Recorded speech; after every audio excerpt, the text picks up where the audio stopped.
Morning students, welcome to exam. हम है कलम से क्रांति।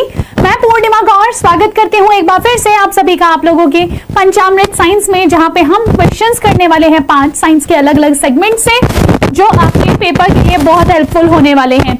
चलिए अपने क्वेश्चंस की तरफ चलते हैं। पहला क्वेश्चन आप लोगों से कहता है न्यूमेटोफोर्स स्पेशलाइज्ड होते हैं हाइड्रोफाइट्स में, यानी कि आपसे पूछा गया है जो न्यूमेटोफोर्स होते हैं ये हाइड्रोफाइट्स मतलब जो जलीय पौधे होते हैं।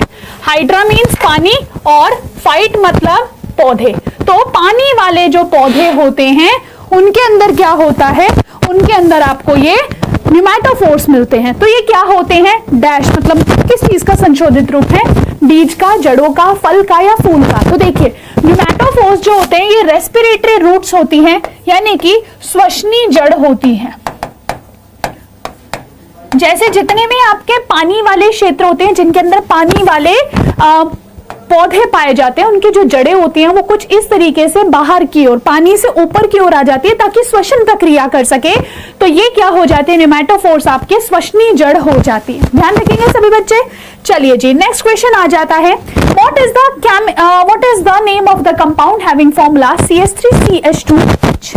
अच्छा देखिएगा CH3CH2OH, जिसको अगर मैं बात करूं हम इसको रिन्यूएबल सोर्स ऑफ एनर्जी कहते हैं, यानी कि आप सभी जानते हैं इसका प्रोडक्शन हम लोग क्रॉप्स के थ्रू करते हैं। शुगर केन यानी कि गन्ना जो हो गया, आपने उसको सड़ाया, उसका फर्मेंटेशन किया, उससे मिला आपको इथेनॉल।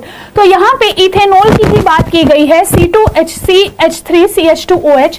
तो अगर मैं इसकी बात करूं क्या ये C2H5OH नहीं है, क्या ये इथाइल अल्कोहल नहीं है, तो कहोगे यस मैम। और यही जो इथाइल अल्कोहल है, अगर मैं बात करूं यूएसए अभी तक जो है 2nd नंबर पे है इस फ्यूल को प्रोड्यूस करने में। ठीक है, तो ध्यान रखिएगा इथेनॉल हो जाता है CH3CH2OH और आगे चल के ये फ्लेक्स फ्यूल्स के रूप में भी इस्तेमाल होगा। ठीक है, चलिए जी नेक्स्ट क्वेश्चन कहता है gold and copper happen to absorb and dash and violet light having yellow light. ठीक है, लीविंग येलो लाइट। बेसिकली कह रहा है कि सोना और तांबा जो होते हैं ये पीले प्रकाश को छोड़कर डैश और बैंगनी प्रकाश को अवशोषित करते हैं। तो इसने क्या किया, इसने बैंगनी अवकाश को अवशोषित कर लिया और डैश अवकाश को प्रकाश को अवशोषित कर लिया। ठीक है, जब इन्होंने अवशोषित कर लिया तो एक किसी कलर को बाकी रिफ्लेक्ट भी करते हैं, परावर्तित भी करते हैं, जिसकी वजह से ये हमको पीले पीले से रंग के दिखाई देते हैं। तो ये हमके पीले से रंग के क्यों दिखाई दे रहे हैं, क्योंकि इसने जितनी भी ये जो ग्रीन ब्लू लाइट्स थी उन सभी को इसने क्या कर दिया, अवशोषित कर दिया। ठीक है, तो यहां पे इसने क्या करा, पीले प्रकाश को छोड़ के सबको अवशोषित कर लेता है और मुख्य रूप से नीले और बैंगनी को, जिससे ये हमको पीले रंग का दिखाई देता है। ठीक है, तो इनके पीले रंग का दिखाई देने का कारण क्या है आप समझ गए होंगे। नेक्स्ट आ जाता है Arabidopsis thaliana weed seeds are being grown in dash soil at Florida University. Florida के यूनिवर्सिटी में अरेबिडोप्सिस थैलियाना वीड सीड्स को उगाया जा रहा है।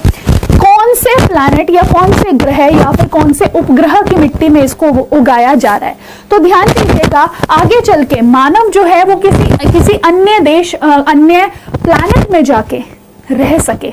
ठीक है, और वहां पे ऑक्सीजन की उत्पत्ति हो सके, हम सभी का यही सपना है ना। तो बेसिकली चांद के ऊपर कहीं ना कहीं आगे चल के हम ऑक्सीजन की डेवलपमेंट ला पाए, इसीलिए चांद की मिट्टी के ऊपर जो है इन वीड्स को उगाया जा रहा है, इस समुद्री खरपतवार को उगाया जा रहा है। तो यहाँ पे आंसर क्या हो जाएगा, चंद्रमा की मिट्टी के ऊपर इसको उगाया जा रहा है।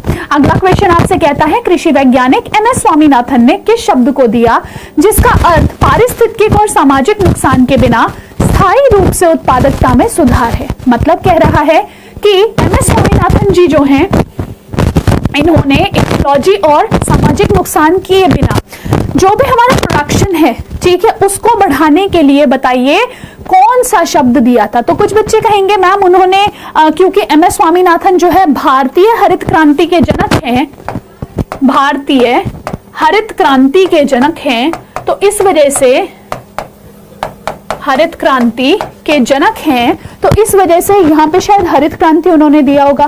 लेकिन बच्चे ध्यान दीजिएगा कि ये जो हरित क्रांति है, इसके प्रॉपर अगर मैं विश्व में बात करूं तो सबसे पहले कौन इस कॉन्सेप्ट को लेके आया था? नॉर्मन बोरलॉग लेके आए थे, है ना। तो वो उन्होंने इस शब्द को दिया। लेकिन जो एम एस स्वामीनाथन जी हैं, उन्होंने एवरग्रीन रेवोल्यूशन शब्द को दिया था कि यानी कि ये जो रेवोल्यूशन है ना, ये सिर्फ आज जब हम डिमांड में है तभी नहीं, ये आगे चल के भी और हमारे बिना पर्यावरण को नुकसान पहुंचाए ऐसा कार्य करना है, ये चीज इन्होंने बोली थी। तो इस चीज को ध्यान रखिएगा कि एम एस स्वामीनाथन जी से सदाबहार क्रांति शब्द जुड़ा हुआ है, ठीक है। तो आप लोगों को ऐसे ही अन्य क्वेश्चंस मिलेंगे। अगर किसी क्वेश्चन में डाउट हो, कुछ चीज समझ ना आई हो, नीचे कमेंट सेक्शन में मेंशन कर सकते हैं। साथ साथ आप लोगों का जो कमेंट्स होते हैं वो हमारे लिए सोर्स ऑफ मोटिवेशन होते हैं, तो डेफिनेटली अपने नीचे कमेंट्स जरूर कीजिएगा कि क्लास कैसी लगी और कौन से ऐसे क्वेश्चंस है जिसमें आपको डाउट लगता है और आप उसको समझना चाहते हैं। आप लोगों से मिलूंगी फिर नेक्स्ट आपके ऐसे ही एक सेशन में, तो जरूर सब्सक्राइब कर लीजिएगा एग्जामपुर यूट्यूब चैनल को। This is Purnima Gaur signing off. Take care. Bye-bye.